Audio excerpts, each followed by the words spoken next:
Sveiki parkų ir parkavimosi fanai. Luko komedijos dienoraštis kaip jūsų mamos pyragas, kaip jūsų tėtis per giminių balių jau yra gatavas. Rugpjūčio 23 dieną pasirodžiau Dūmų fabriko stand-up piknike ir štai mano refleksija. 12 komikų buvo suskirstyti į dvi grupės. Tuos, kurie turės 3 minutės ir tuos, kurie pasirodė su pilna 10 minučių programa. Turėjo maždaug 100 žmonių publiką, kuri buvo itin dosni ir užsikūrusi. Mane nustebino tai, kad po juokelių be gausaus juoko publika plojo. Pasirodžiau su 5 juokelių programa. Plojimai be juoko iš pradžių atrodė lyg avansas, bet vėliau supratau, kad taip nėra.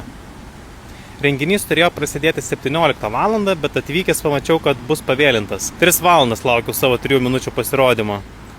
Renginėje labai trūko pertraukos. 2 valandas iš eilės išsėdėti vietoje yra neįmanoma.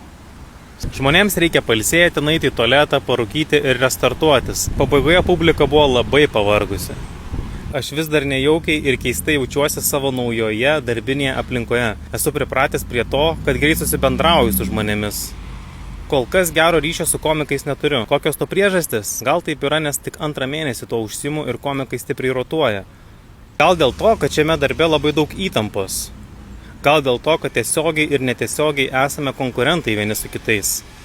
O gal draugystė kyla dėl žmogiškų savybių, vertybių, požiūrio ir bendra veikla čia nieko dėta. O gal aš tiesiog nemoku bendrauti ir prieiti prie žmonių. Nesuprantu, kaip kalbėti su komikais. Galbūt ta vienatvė kyla iš to, kad scenoje pasirodau ir esu vienas.